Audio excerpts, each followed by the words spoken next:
हर तिमाही दर तिमाही शानदार नतीजे देने वाली कंपनी आनंद राठी वेल्थ इस बार भी नतीजे बेहद दमदार आते हुए दिखे। जल्दी से मैं आपके सामने नतीजे रख दूं।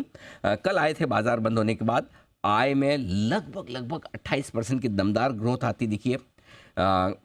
टैक्स से पहले का मुनाफा पीबीटी 35% बढ़कर आया, 59 करोड़ के आसपास पहुंचता हुआ दिखा है। मुनाफा 23% बढ़कर 43 करोड़ पर, और एसेट अंडर मैनेजमेंट यहाँ पर 18% से ज़्यादा बढ़कर 39,000 करोड़ के आसपास पहुँचती हुई दिख रही है। ग्रुप चेयरमैन और फाउंडर आनंद राठी साहब हमारे साथ कार्यक्रम में हो चुके हैं शामिल। राठी साहब, बहुत बहुत स्वागत है सर, धन्यवाद हमें समय देने के लिए। सबसे पहले बताएं सर, ये तिमाही कैसी रही आपकी कंपनी के लिए? अनिल, आपने फिगर अभी प्रेजेंट किए हैं।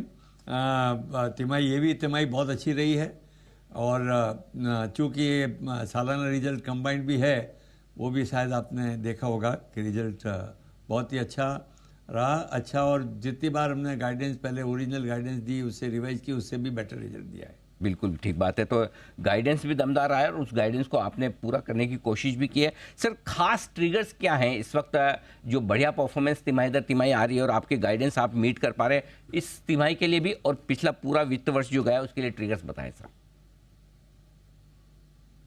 अनिल, जैसा है कि आपको पता है कि भाई हमारी जो वैल्यू प्रोपोजिशन जो है और जो कस्टमर सेंट्रिसिटी है, मतलब मैं तो हमेशा मान के चलता हूँ भाई कस्टमर हमारा भगवान है, उसका ध्यान रखना जरूरी है।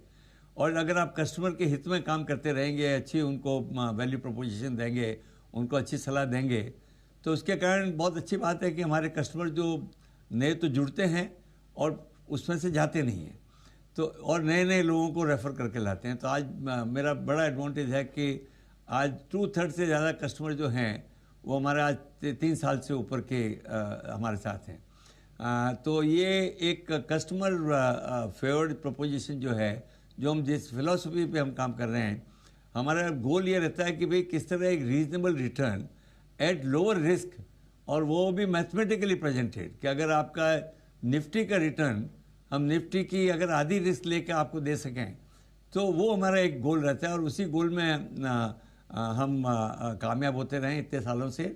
और इसीलिए पिछला वर्ष आपको पता है अनिल, कि it was difficult for markets, market कहीं बढ़े नहीं, निफ्टी का कहीं आगे नहीं बढ़ा, फिर भी हम लोगों की हमारे जो है परफॉर्मेंस अच्छी रह रही है। बिल्कुल ठीक बात है। तो फिर भी परफॉर्मेंस बेहतरीन रहने के पीछे बिजनेस मॉडल है। अब राठी साहब, मैं आपसे जो जानना चाहता हूँ वो ये कि वित्त वर्ष 2024 कैसा रहेगा कंपनी के लिए, रेवेन्यू के लिहाज से, मुनाफे के लिहाज से, एसेट अंडर मैनेजमेंट के लिहाज से, जो भी आपने टारगेट्स रखे हैं, और अगली तिमाही के हैं तो अगली तिमाही के, नहीं तो पूरे साल भर के बताएं सर।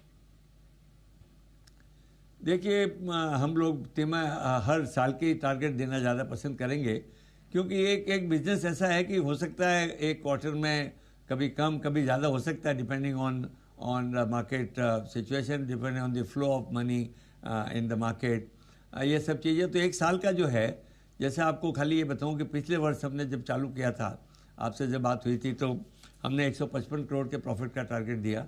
फिर हमने रिवाइज करके उसको 165 किया। एक्चुअली हम 168, 168, 169 पे पहुँचे। नेक्स्ट ईयर का हमारा टारगेट है कि हमारा प्रॉफिट जो है यहाँ से बढ़कर करीब 205 करोड़ रुपए का टोटल जो है मुनाफा होने की हमको हमारी गाइडेंस रहेगी, जो करीब यहाँ से 21-22% ऊपर रहेगा। जहाँ तक एयूएम का सवाल है, एयूएम भी हमारा मानना है कि अभी जो 39,000 करोड़ की हमारे पास एयूएम है, ये बढ़ के करीब 47,000 करोड़ का है, ऊपर जाने की संभावना 20% के करीब उसमें ग्रोथ होने की उम्मीद है। जो रेवेन्यू है हमारी करीब जो 558 करोड़ इस बार रही है, उसमें हमें लगता है कि भाई 660 करोड़ के ऊपर रेवेन्यू जाएगी। तो सभी जगह जो है मतलब बढ़ने की अच्छी उम्मीद है। नॉर्मली हम टारगेट करते हैं कि भाई 20% कम से कम मुनाफे में बढ़ोतरी जरूर होनी चाहिए, और उसी हिसाब से हमने टारगेट उससे बढ़कर अगले साल के गाइडेंस भी हम दे रहे हैं, और हमने वो टारगेट लिए हैं। बिल्कुल परफेक्ट। अच्छा सर, हाल ही में 2 बड़े अपडेट हुए हैं बजट में भी, और वैसे कि एक तो डेट म्यूचुअल फंड पे जो टैक्सेशन बदला है, दूसरा मार्केट लिंक डिबेंचर्स पर भी टैक्सेशन बदला है। उसका क्या, किस तरह का पॉजिटिव नेगेटिव असर आपके बिजनेस पर पड़ सकता है? देखिए, चूँकि मार्केट लिंक डिबेंचर एक वेरी वेल मतलब कॉमनली टॉक्ड है, नोन नहीं है लोगों को। हम लोग जो बना रहे थे उनको कहते थे मार्केट लिंक्ड हैं, परंतु हम उस कैटेगरी में नहीं आते, उस डेफिनेशन में जो एक्ट में हैं, क्योंकि जो डिबेंचर की एक क्वालिफिकेशन है कि भाई ये कैपिटल प्रोटेक्टेड होना चाहिए, मतलब उसमें पूंजी घटने की कोई संभावना नहीं होनी चाहिए। उस प्रोडक्ट को हम एक्चुअली कहते हैं डेट सिक्योरिटी या under the definition of 50AA। हमारा जो प्रोडक्ट है एक्चुअली उसमें नहीं आता, क्योंकि हमारे में रिस्क भी है। अगर मार्केट निफ्टी नीचे चला जाए, हो सकता है हमारे जो डिबेंचर हम करते हैं, इसको स्ट्रक्चर प्रोडक्ट कहते थे, तो उसमें लॉस भी हो सकता है, इसलिए हम उस कैटेगरी में नहीं आते। इसलिए हमारे कोई टैक्सेशन में कोई इफेक्ट नहीं हुआ, जो पहले के हिसाब से हमारा मानना है कि उसमें कोई इफेक्ट नहीं है। दूसरी जो आपने बताया डेट मार्केट में जो इफेक्ट आया, डेफिनेटली देखिए उसमें टैक्स का जो बढ़ने की जो आई है उसका फ़र्क पड़ेगा, पर उसका एक अच्छा असर ये हो सकता है, मेरा मानना है कि ये म्यूचुअल फंड्स वाले सब थोड़ा उसमें इनोवेशन लाएंगे, क्योंकि जो एक्ट आया उसमें यह है कि अगर आपका 35% से ज़्यादा अगर इक्विटी कंपोनेंट है फंड में, तो फिर भी आप जो है उसको you can get the old advantage of taxation, तो उसमें 50A में AA में नहीं आएगा। तो मुझे लगता है कि अब कई म्यूचुअल फंड जो हैं कोशिश करेंगे कि एक चाहे तो आर्बिट्राज टाइप फंड या इस तरह का हो, जहाँ डेट और इक्विटी का इस तरह का समावेश करें कि टैक्स में बढ़ने की गुंजाइश नहीं हो। ऐसे होने की उम्मीद है, परंतु हाँ, जो प्योर डेट फंड रहेंगे उसमें डेफिनेटली इफेक्ट टैक्स का आएगा। तो टू दैट एक्सटेंट उनकी थोड़ी जो है वो कम होगी, पर हम लोगों के लिए तो अगर डेट फंड कम अगर अट्रैक्टिव हैं तो naturally people will come to the equity markets more. So मेरा मानना है कि कोई उल्टा असर तो होने की कोई गुंजाइश नहीं है, पर हाँ, हो सकता है कुछ अच्छा ही इसका असर हो हमारे बिजनेस पे।